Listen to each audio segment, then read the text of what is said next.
Nós vamos agora chamar nosso pastor Murilo, que vai estar dando a palavra essa noite.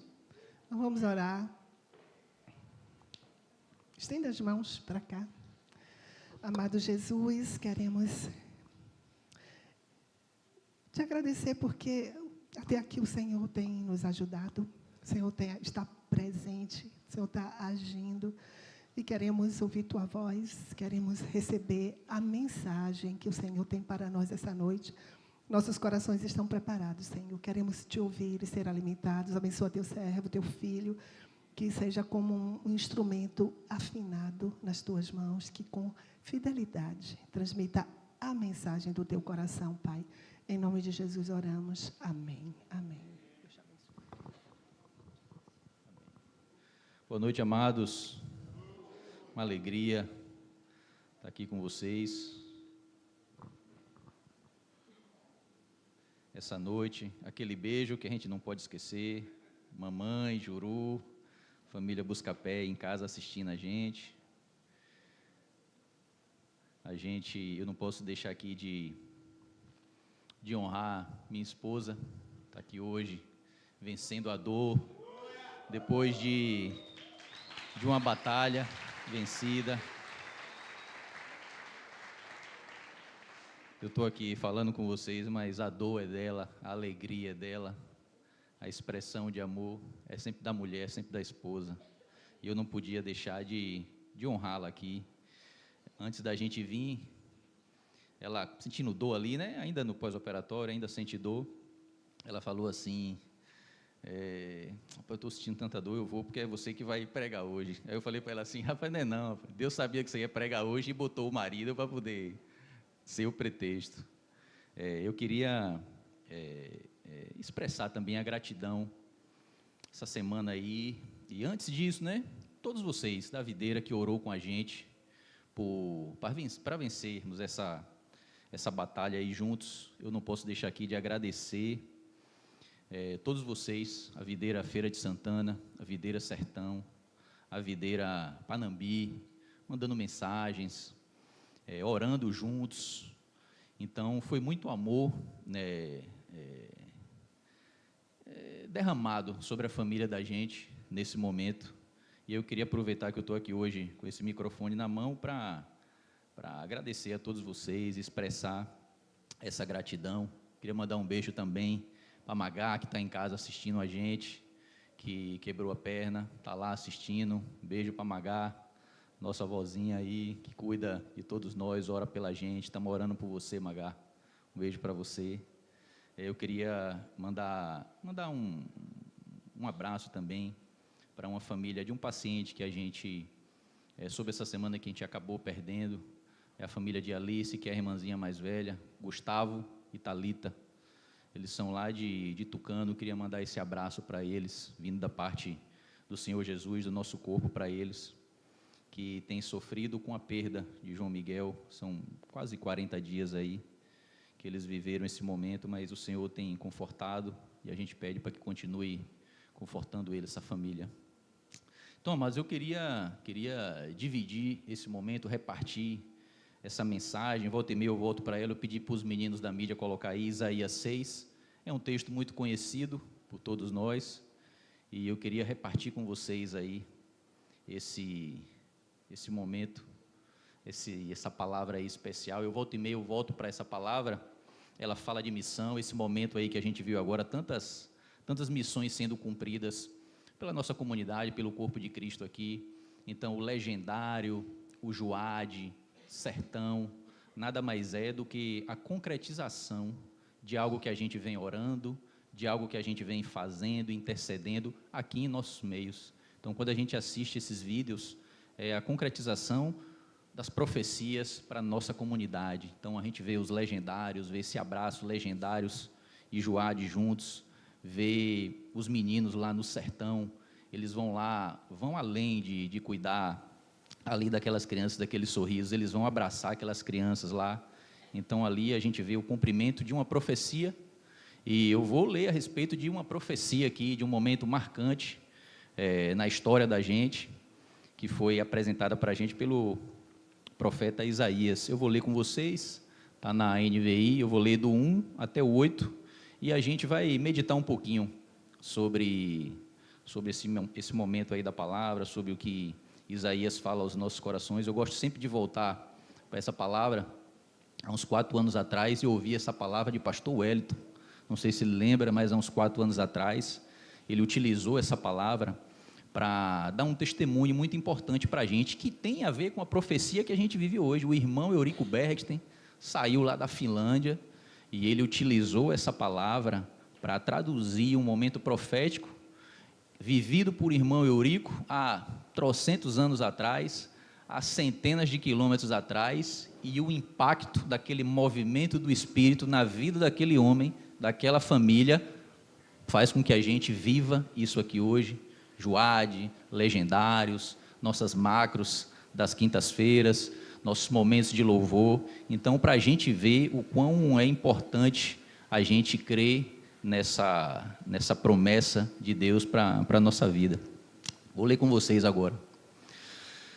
No ano em que o rei Uzias morreu, eu vi o Senhor assentado num trono alto e exaltado, e a aba de sua veste enchia o templo. Acima dele estavam serafins, cada um deles tinha 6 asas, com 2 cobriam o rosto, com 2 cobriam os pés, e com 2 voavam. E proclamavam uns aos outros: Santo, Santo, Santo, Santo é o Senhor dos exércitos, a terra inteira está cheia da sua glória. Ao som das suas vozes, os batentes das portas tremeram, e o templo ficou cheio de fumaça. Então gritei: ai de mim, estou perdido, pois sou um homem de lábios impuros, e vivo no meio de um povo de lábios impuros. Os meus olhos viram o Rei, o Senhor dos exércitos. Logo, um dos serafins voou até a mim, trazendo uma brasa viva que havia tirado do altar com uma tenaz. Com ela, tocou a minha boca e disse: veja, isso tocou os seus lábios, por isso a sua culpa será removida e o seu pecado será perdoado. Então ouvi a voz do Senhor conclamando: quem enviarei? Quem irá por nós? E eu respondi: eis-me aqui, envia-me. Palavra do profeta Isaías. Eu vou ter alguns segundinhos de oração para a gente meditar um pouquinho nesse momento. Pai amado, obrigado, Senhor, por essa oportunidade, por esse privilégio. Sou grato, Senhor, porque Tu me colocaste aqui nesse lugar. Obrigado pela confiança que o Senhor me escolheu, Senhor, para falar sobre Ti, para testemunhar, que eu possa falar aquilo que o Senhor deseja expressar para a nossa comunidade, para mim mesmo, Senhor, para todas as nossas famílias nessa noite. Que seja uma mensagem de carinho, uma mensagem de amor, que seja uma mensagem de esperança, Senhor. Assim como foi com Isaías, assim como foi a concretização disso com Teu Filho, quando o Senhor nos entregou Ele aqui. E em nome de Jesus te agradecemos por essa oportunidade. Amém. Bom, amados, eu queria contextualizar um pouquinho esse momento de Isaías, né? Então, Isaías vivia aquele tempo ali de instabilidade do povo de Israel, do povo de Judá, e ele estava tenso por conta do momento que eles viviam ali, e ele precisava de respostas para viver, para entender aquilo que ele estava vivendo ali. E Isaías, ele foi ao templo, perdido, sem saber o que fazer, e tentando buscar uma resposta de Deus no lugar certo, no templo, no lugar em Deus, para que de fato ele tivesse uma resposta para aquela tensão. Porque o rei Uzias, o famoso rei Uzias, o Deus bom, acabara de morrer ali. Então toda a esperança do povo de Judá, toda a esperança daquele povo ali, estava concentrada na pessoa, na figura do rei, que era um rei bom, um rei de coração. E realmente ele tinha uma grande influência ali naquele povo. O profeta Isaías se viu desamparado e foi em busca da luz de Deus para esse encontro ali no templo, e teve essa visão que se traduz num chamamento, numa convocação para ele.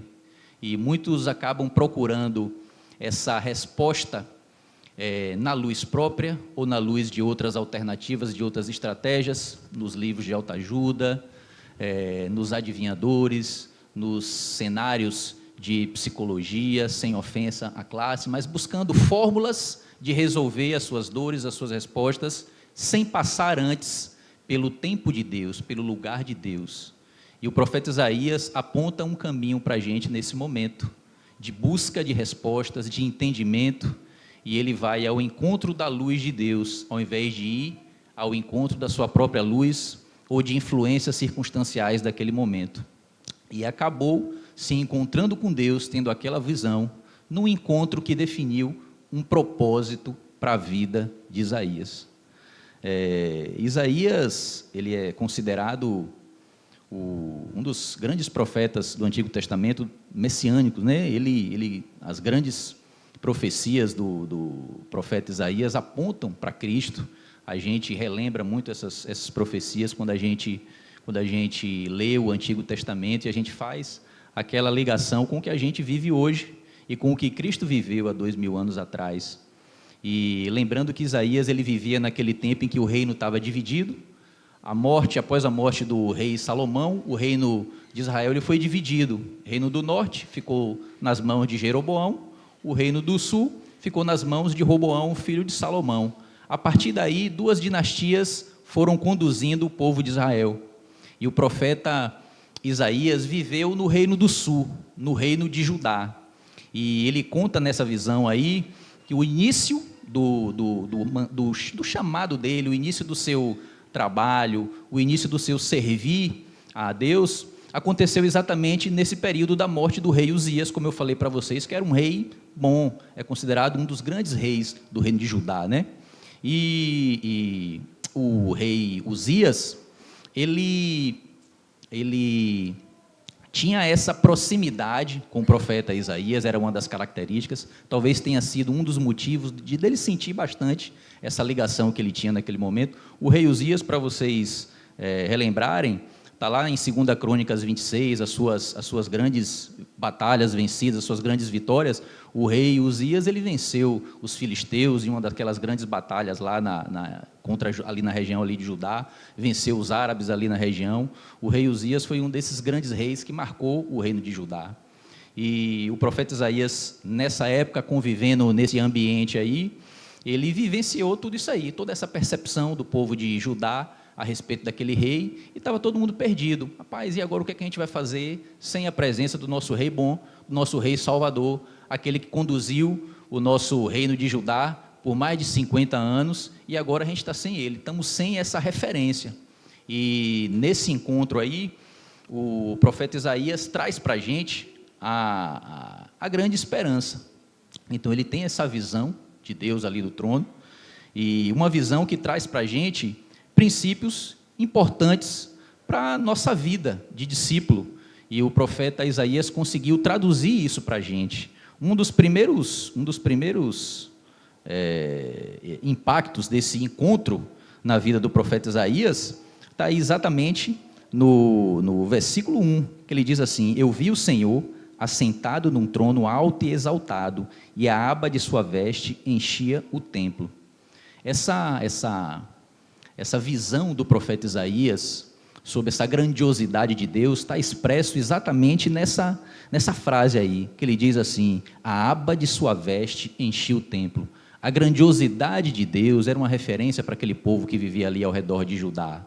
Então, os filisteus, o império assírio que se levantava naquele momento, o império babilônico um pouquinho depois, mas todos aqueles povos ali, politeístas, idólatras, eles tinham essa referência. E aí, de repente, o profeta Isaías está ali com aquela visão no templo de Deus, e ele vê a grandiosidade de Deus, mostrando para Isaías que, por mais que aquela circunstância fosse desfavorável para o povo de Judá, a perda do rei Uzias, quem estava sentado no trono era Deus. Então, por mais que hoje a gente veja as nossas circunstâncias difíceis, os nossos momentos complicados, na política ou no nosso ambiente pessoal, quem está acima de tudo é Deus. E o profeta Isaías traduziu isso bem, com a grandiosidade daquela visão que ele trouxe ali para a gente. Essa soberania de Deus foi expressa para ele, e isso trouxe confiança para o profeta Isaías, que teria uma difícil missão. A gente vê na sequência aí dos versículos, aí, no versículo 9, 10, Isaías, após esse encontro, ele teve uma missão difícil, de levar a mensagem difícil para aquele povo de Judá: vocês vão cair, vocês vão enfrentar batalhas importantes, o Império Assírio vai se levantar, o povo de Judá, que depositou toda a sua confiança no rei Uzias, embora tenha sido um bom rei, mas assim o povo, a liderança religiosa daquela época, começou a idolatrar, começou a ter comportamentos distorcidos em relação à relação com Deus, né? E isso refletiu no ambiente social do povo de Judá. Isaías teve essa dura e triste missão de levar essa resposta para o povo. A gente vai cair, a gente vai viver momentos difíceis. Ele teceu duras críticas ao ambiente de liderança religiosa ali em Judá, mas ao mesmo tempo ele trouxe as mensagens de esperança. Ele foi apresentar a notícia difícil ali que um profeta tinha que fazer, de servir, e foi apresentar também, junto com isso, a sua visão de que um Messias viria, que a libertação daquele povo de Judá aconteceria logo após esse período de queda da Síria e queda da Babilônia, que viria em seguida. Ele foi quem testemunhou, foi quem relatou e profetizou sobre o cativeiro babilônico. Então o profeta Isaías teve essa difícil missão, e diante dessa visão ali no templo do Senhor, ele apresentou para a gente essa grandiosidade. Mais adiante ele fala assim, os anjos, né, se apresentaram naquele momento. Ele descreve a presença dos serafins e diz para eles: santo, santo, santo é o Senhor dos exércitos, a terra inteira está cheia da sua glória. A presença dos anjos ali naquele ambiente, naquela visão, refletiam e louvando a Deus, relatando, lançando aquelas vozes de santo, santo, santo, apresentavam o quão era bondoso Deus naquele momento ali. Apesar de tudo aquilo que ele estava vivendo, apesar do juízo que viria de Deus, ele controlava tudo, Deus era o soberano diante daquela situação, mas a santidade também era uma característica do caráter que foi expresso ali pela presença daqueles anjos ali naquele momento. Então, na visão de Isaías, ele viu que o Deus grandioso, o Deus de Israel, o Deus de Judá, o Deus Pai, Criador dos céus e da terra, também era o Deus Santo. Então, a visão dos anjos naquele momento relatavam, comprovavam e apresentavam a santidade de Deus, o Deus que cuidava, que apesar dessas dificuldades, Deus era santo e estava ali intercedendo por eles. Mais adiante, o profeta Isaías fala assim, então gritei, ai de mim, estou perdido, pois sou homem de lábios impuros e vivo no meio de um povo de lábios impuros. Os meus olhos viram o Rei, o Senhor dos exércitos. Isaías cai em si diante daquela visão. Ele se vê como um homem impuro de lábios. Ele reconhece o seu pecado diante daquele momento, diante daquele encontro. Então, a presença de Deus, a presença dos serafins, em toda aquela condição de soberania e santidade, fez o profeta Isaías olhar para si mesmo e reconhecer-se como um pecador, um homem indigno. A gente viu isso, a gente viveu isso em toda a nossa trajetória, em algum momento da nossa vida, de se reconhecer como essa pessoa que precisa de Deus, como essa pessoa pecadora. Jesus, a presença de Jesus, em nós, no momento da história, ele aponta para isso. O profeta Isaías viveu isso 740 anos diante de Deus. E aí o anjo, um dos anjos toca nele, né, chega lá com a brasa, e diz assim, veja, isto tocou os teus lábios, por isso a sua culpa será removida e o seu pecado será perdoado. A concretização da visão de Isaías nesse momento se apresenta agora. Ele se reconhece como uma pessoa pecadora, diante da grandiosidade de Deus, e está ali diante do perdão. O perdão chega a partir da simbologia da brasa que era utilizada nos altares de holocaustos para libertação do perdão, para que o perdão acontecesse diante dos pecados acometidos ali pelo aquele povo. O profeta Isaías tem o seu pecado, a sua condição resolvida naquele exato momento. E na sequência dessa conversa, dessa visão aí, com Deus, eles chegam ao propósito de fato desse encontro, diante da grandiosidade de Deus, diante da santidade de Deus, diante do seu cuidado com toda Judá naquele momento e das dificuldades que eles passariam. O Senhor chega para Isaías e pergunta, e agora, Isaías, quem enviarei? Quem é que eu vou mandar para Judá? Quem é que pode fazer esse serviço por nós? Nesse exato momento, o Isaías tem aquela consciência que em algum momento da nossa vida de discípulo, a quem a gente foi chamado, a gente também encarna isso. Senhor, eis-me aqui, aqui estou, envia-me a mim. O profeta Isaías, ele vai cumprir o seu propósito, e ao longo do seu trabalho profético ali na sua vida, né, de servir a Deus no reino de Israel, passando por dificuldades, muitas vezes em ser contradito, em ser perseguido. A tradição conta que o profeta Isaías,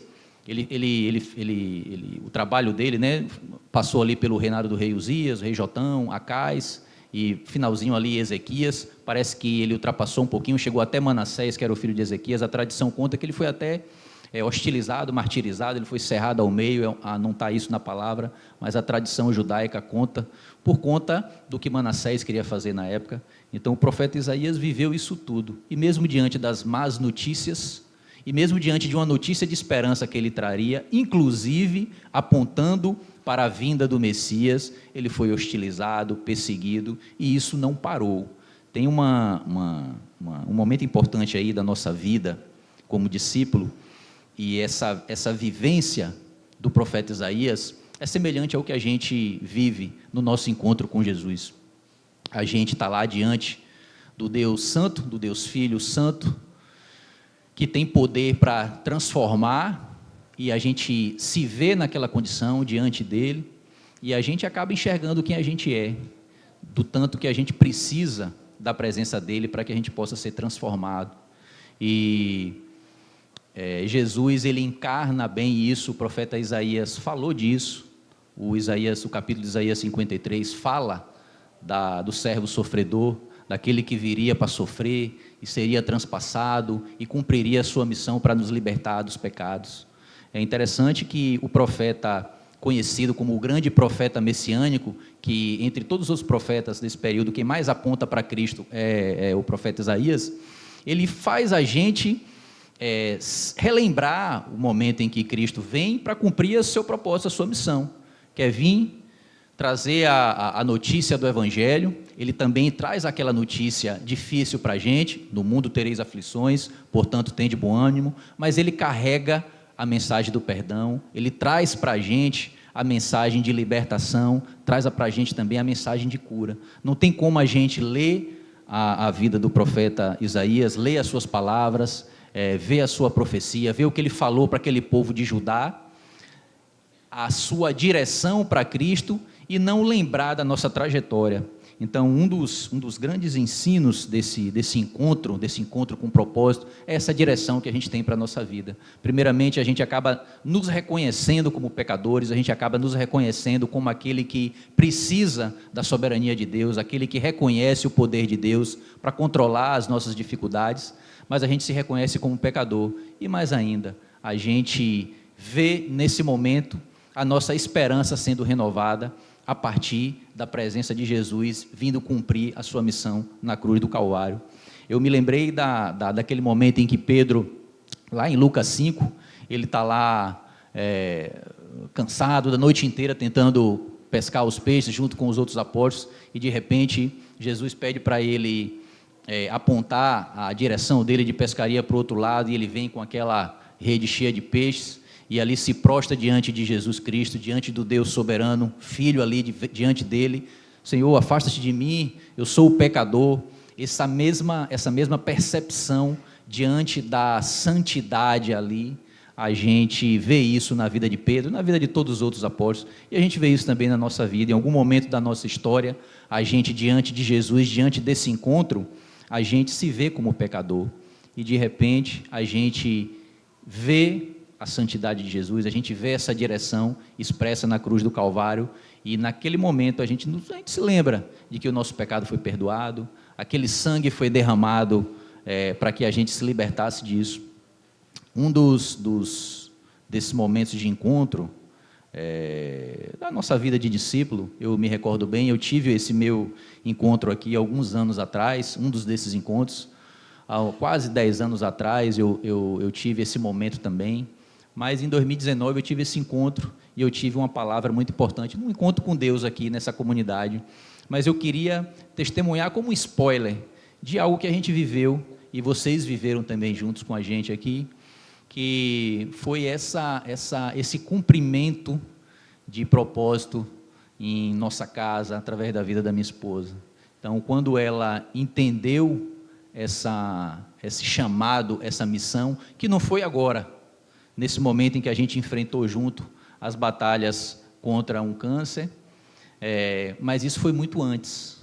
Alguns anos atrás, ela teve esse encontro com Deus, semelhante a Pedro ali naquela pesca, semelhante ao profeta Isaías, e eu posso contar um pouquinho dessa história. Um dia ela vai ter essa oportunidade de contar da boca dela, contar do jeito dela, com a expressão dela, a respeito de tudo aquilo que a gente viveu.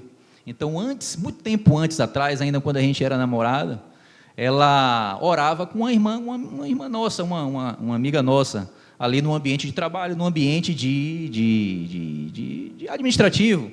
Então, as duas, ela se converteu primeiro do que eu, e durante muito tempo ela orou para que, naquela época, o namorado dela se convertesse, né? A gente tinha uma vida ainda longe de Jesus, ela muito mais próxima, ela já convivia nesse ambiente, e antes da gente se casar, antes de ter família, há muito tempo atrás, perto dos 20 anos, então ela orou muito isso, ela orou muito para que um dia o marido dela se convertesse, para que um dia o marido dela desejasse a Deus, mas que desejasse tanto que fosse além do que ela desejasse a Deus, que ultrapassasse até os limites dela.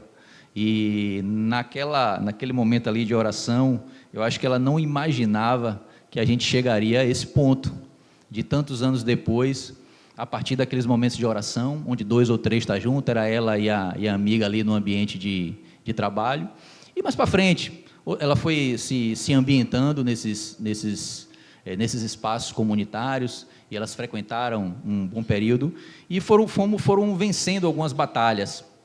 A minha relação com amigos, as quais ela não concordava, em que eu me afastava muito mais da família do que me aproximava. Eu tinha uma relação de apego ao dinheiro, ao trabalho, que realmente ultrapassava o limite, interferia. A gente nunca teve uma vida difícil, mas interferia sim nas nossas relações, porque a gente tinha uma vida sem sentido. A gente acabava tendo uma vida para cumprir uma agenda, com muita alegria, era muito bom, mas a gente viveu isso, essa dificuldade que eu tinha em me relacionar com algumas pessoas que não era do agrado dela.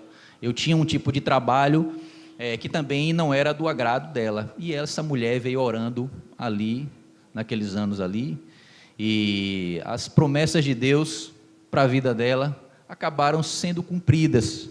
Então, quando ela ouviu naquele encontro com Cristo, de que um dia ela teria uma família, que um dia ela teria filhos, que um dia ela serviria a Deus, quase 20 anos atrás, ela não imaginaria que ela viveria isso. E eu vou dar um salto no tempo, o restante ela vai contar em algum outro momento para vocês, mas essa batalha fez a gente relembrar esses momentos que a gente viveu no passado, e tudo que a gente viveu, as vitórias, aconteceram por conta de muita oração dela, por conta do amor derramado sobre as nossas vidas, porque de fato a gente encontrou Jesus nesse ambiente aqui, a gente conseguiu experimentar do amor de Deus nesse ambiente. Antes ali da cirurgia, a gente refletiu muito, a gente pensou muito, e eu estava ali do lado dela, ouvindo mais do que tentando ser médico, do que tentando aliviar. Eu ouvia mais, a gente orava. Eu não me lembro de ter tocado muito em diagnóstico, em estratégias porque a gente precisava vencer algumas batalhas, a gente precisava vencer algumas notícias ruins que foram previstas para a gente, assim como o profeta Isaías apresentou ali para o povo de Judá. A gente ouviu as notícias ruins, então eu não queria tocar muito nesse assunto. Então eu pude experimentar com ela um momento de vida, de realmente vencer essas batalhas. A batalha não contra o câncer, mas a batalha contra o controle da situação. Assim como o profeta Isaías estava desesperado, porque ele havia perdido o controle com a morte do rei Uzias, a gente foi perdendo esse controle, porque agora a gente precisaria se sujeitar a um tratamento. Alguns irmãos aqui já passaram por esse momento em suas vidas e podem testemunhar, por mais simples que seja, ou por mais complexo que seja um diagnóstico, a gente passa por essas estradas, esses caminhos na nossa mente, no nosso coração. E vencer essas batalhas foram mais importantes para a gente. Vencemos o controle juntos, a gente conseguiu vencer, junto com as orações de vocês, a ansiedade e o medo. Então, às vezes ela falava assim, mas eu estou com medo, eu estou ansiosa para resolver isso, tal. Aí a gente ia sempre na palavra de Deus, a gente sempre recebia as mensagens. Não era a ansiedade, não era o medo, era a angústia que a gente tinha, da luta da carne contra o espírito. Muitas vezes a gente fica olhando muito para o que a gente está vendo, e a gente acaba se esquecendo que existe o invisível nessas batalhas. Então a gente conseguiu vencer o medo com o amor de vocês, com o amor do casamento, com o amor dos filhos. A gente conseguiu vencer o controle da situação, a gente conseguiu entregar isso para as pessoas resolverem. Uma das coisas importantes assim, que ela me ensinou muito, que mesmo tudo isso, ela estava com as meninas o tempo inteiro, com Neuma, com Zay, e o Videirinha, escala, tal, e arrumando as coisas. Ela não largou como desculpa, não, eu vou cuidar aqui do meu problema e vou largar lá. Então ela estava o tempo inteiro cuidando da escala, ela estava o tempo inteiro cuidando do marido. Cadê Vene e Fabrício? A minha toalha estava lá. No dia da cirurgia, só para vocês terem noção, eu saí de manhã, fui com ela para o hospital, passei o dia lá no hospital, e de tarde eu voltei para pegar os meninos para levar para ver a mãe, para visitar a mãe. Minha toalha, minha segunda toalha, estava lá pendurada. Eu acho que eu saí, arrumei e tal, minha toalha molhada, ela tirou. Quando eu cheguei de tarde, que eu tomei banho para levar os meninos, ela tinha deixado a toalha lá, sequinha, Vene, sequinha, Fabrício. Me enxuguei de toalha seca. É só um dos exemplos. Então ela cuidou de tudo, cuidou da casa, os meninos, até o gato lá de casa, a gata lá de casa, ela não gosta que eu chame de gato. A Joline lá de casa, ela cuidou da ração. Então ela não abandonou, não arranjou desculpa para poder não cumprir aquele propósito. O envia-me que ela respondeu não foi hoje. Não foi naquele dia do diagnóstico que ela foi lá para o centro cirúrgico. No dia da cirurgia, a gente foi lá, nós evangelizamos, Gel e Dani e Adna foram lá, oraram lá com ela, e o pessoal criou aquela dificuldade para entrar lá no hospital, elas levaram lá os 40 dias com Jesus para evangelizar o rapaz lá da portaria, para deixar a gente ter visita à vontade. Então a gente teve visita lá 24 horas por dia, e a gente viveu um momento importante. A gente já tinha morrido algumas vezes, um acompanhou a morte do outro, que eu me lembro umas 2 vezes. Então, quando eu morri há uns 6 anos atrás, a gente, um momento difícil, tal, e foi uma morte carnal mesmo, uma batalha que a gente enfrentou, e com a oração juntos, aqui, eu, ela, Gel, Nanda, e essa morte minha durou algumas horas. E eu me despedi dela, me despedi das crianças no aeroporto, vou morrer agora, tal, e depois eu conto essa história para vocês, e a gente se despediu ali e tal, e 3 horas depois de uma oração, eu ressuscitei de novo. E naquele sábado, antes do processo da indução anestésica, né, antes da intubação, pastor Lucas passou por isso.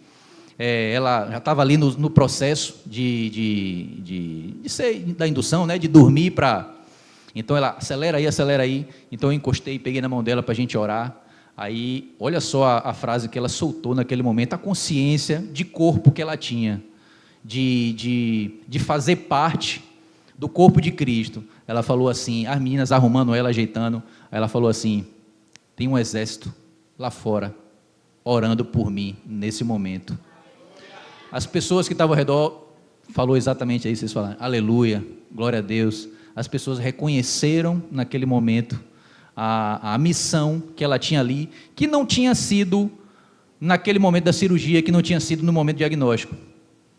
o envia-me a mim, ela aceitou há quase 20 anos atrás, quando ela namorava comigo ainda, quando ela sonhava com um casamento que eu não sonhava, quando ela sonhava com um casamento que eu não sonhava, não acreditava, quando ela sonhava com uma família que eu era totalmente contrário, quando ela sonhava com um marido que servisse a Deus, que era inimaginável, ela aceitou o envia-me a mim, há quase 20 anos atrás, 18 anos atrás, e ela vem cumprindo as promessas de Deus para a vida dela, desde então. A batalha contra o câncer foi vencida mais uma vez.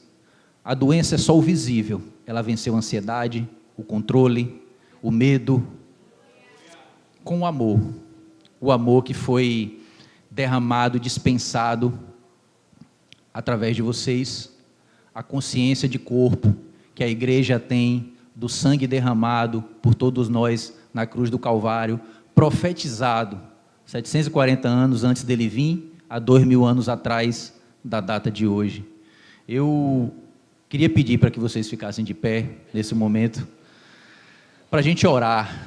Hoje é dia de que a gente reflita um pouco sobre as promessas, sobre as profecias, sobre a nossa vida de discípulo, sobre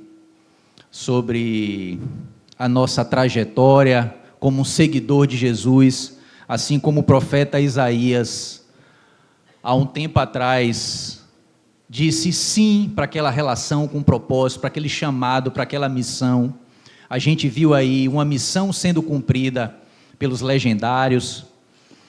O legendário aparece lá como só a placa de que os homens da nossa comunidade aceitaram essa missão de assumir a masculinidade bíblica na nossa comunidade.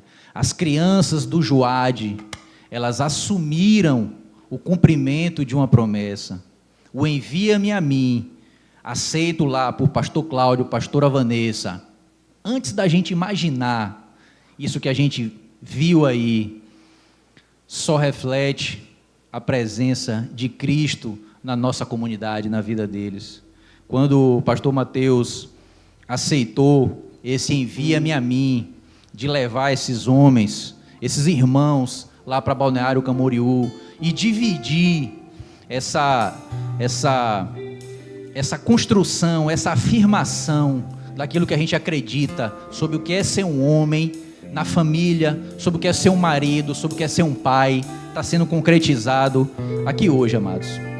Eu queria que você curvasse a sua fronte nesse momento e que você lembrasse daquele dia, daquele encontro que você teve com Jesus na sua vida, em que você viu a sua grandiosidade, em que você viu o reino dele na cruz do Calvário, derramando sangue por você, para que você pudesse estar aqui hoje, transformando a sua vida, transformando a vida da sua família, que você pudesse olhar para Cristo nesse momento, e que visse esse momento na sua vida, você se reconhecendo como dependente totalmente daquele amor expresso naquele momento. Aquele foi o dia em que você se colocou diante dele para assumir quem você era, para entender, para conhecer quem ele era, e do compromisso desde então que você teria com ele, nele e para ele. Esse foi o seu dia. E naquele dia ele disse para você: Analice, vou lhe mandar para um casamento.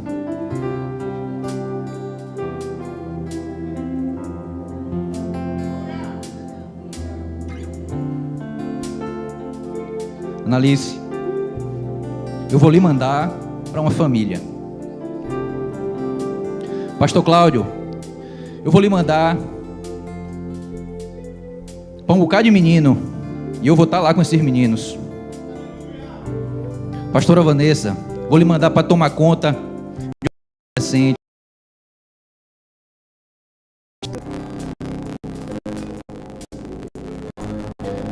dia que o pastor Mateus foi enviado para fazer a diferença naquela empresa. Os dois Mateus, vou te mandar para essa empresa. E ele foi lá mostrar para os clientes o que é ser um representante, o que é ser um empresário, o que é ser um administrador. O propósito de Deus. Edmar e Beto, naquele dia vocês aceitaram ir até o sertão. Esse é o dia que Ney e Suênia foram lá, aceitaram ouvir a voz de Jesus. Eu preciso ir lá no sertão, eu preciso mandar alguém. E aí foram lá, Ney e Suênia, Michael e Cris. Hoje, amados, é o dia de você ir até o seu casamento. É o dia de você ir até a sua esposa, seu casamento, a sua família. Jesus pediu para você ir lá com o Espírito Santo em você, para ser aquele que anunciaria a presença do Evangelho no seu casamento, na sua casa, na sua família. Você, amado, que está no trabalho, que aceitou a missão de receber a perseguição, mas refletir a glória de Deus, levar o Evangelho, a palavra, para todo mundo que está ali no seu escritório, na escola, repartição, na polícia militar, no corpo de bombeiros, naquele lugar, amado. Você foi um enviado. Eu quero orar por você agora, nesse momento. Você que quer ser um enviado de Jesus na sua casa, no seu casamento, hoje. Você que quer tomar essa decisão hoje, eu quero que você venha até aqui à frente, eu quero orar com você. Assim como minha esposa orou por mim, antes de imaginar, antes de pensar, só em acreditar, em crer na promessa que Jesus tinha para a vida dela. Eu quero orar por você, amado. Você que quer ser um enviado em seu casamento, que mesmo diante das dificuldades que você tenha nesse momento, reestruturando a sua vida de casal, reestruturando a sua vida de esposa, de marido, você hoje vai assumir esse compromisso diante da cruz do Calvário, diante do sangue derramado. Eu quero ir, Pai. Eu quero ir, Senhor. Eu quero ir. Eu quero ser Jesus para o meu marido, eu quero ser Jesus para minha esposa. Eu sou um enviado no meu casamento. Eu sou um enviado na minha família. Eu quero ser um enviado no Ministério Joade hoje. Você que está na dúvida, está angustiado, se você vai para o Legendário, se não vai, se você vai servir no Ministério Joade, se não vai. Hoje é o dia, amado, de você olhar para dentro de você, aos pés da cruz, reconhecendo a soberania de Deus na sua vida, o compromisso que Ele teve com você, com sua família. Hoje é o dia de você dizer para Jesus: eis-me aqui, Senhor. Eu quero servir no ministério, eu quero servir no sertão, eu quero servir no casamento, eu quero servir no reino de Deus, eu quero servir em mim mesmo, eu quero ir em direção ao meu próprio coração, ir lá na mais profundidade do meu ser, te colocar hoje dentro de mim. Hoje é o dia, amados. Hoje é o dia de você assumir esse compromisso diante de Cristo, em nome de Jesus. Pai amado, obrigado, Senhor. Obrigado por mais um dia em Tua presença, por mais uma semana que começa em Tua presença, Senhor. Nós queremos Te entregar, Senhor, as nossas vidas. Nós queremos dizer sim, Senhor. Envia-nos, Senhor. Envia para nossas casas agora, Senhor, para o nosso casamento, para que a gente, diante da Tua soberania, diante da Tua grandiosidade, diante do sangue derramado da cruz, Senhor, que a gente possa cumprir o nosso papel de enviado, como marido, como esposa, como pai, como mãe, Senhor, como servo nos Teus ministérios, Senhor, Joade, Senhor, Legendário, Sertão, Senhor. Hoje, Senhor, eu quero assumir diante da Tua soberania que controla tudo, todos os medos, ansiedades, medo do futuro, angústia qualquer que seja, Senhor. Hoje eu quero assumir, Senhor. Hoje colocamos diante de Ti as nossas angústias, Senhor, e assumimos esse compromisso diante da tua santidade, diante da tua bondade que quer o melhor para o seu, Senhor, diante da grandiosidade, Senhor, de um grande propósito que o Senhor tem para nossas vidas, quem escolheu te seguir, Senhor. Aqui nesse lugar hoje, assumimos esse compromisso, Senhor, diante de Ti, em Teu corpo, Senhor, aqui onde as coisas são feitas para Ti, somente a Ti, Senhor, e para Ti, Senhor. Hoje encontramos contigo, Senhor, com mais um propósito assumido diante da próxima semana, diante de uma vida inteira, Senhor. Assim como foi feito alguns anos atrás pela minha esposa, hoje cada um de nós assume esse compromisso aqui, Pai amado. Te entregamos as nossas vidas e dizemos sim, Senhor, pode nos enviar para a nossa família, para o nosso casamento, para o nosso trabalho, para o nosso ministério que o Senhor confiou, Senhor. Te entregamos, confiamos e aceitamos o sim. Envia-nos, em nome de Jesus.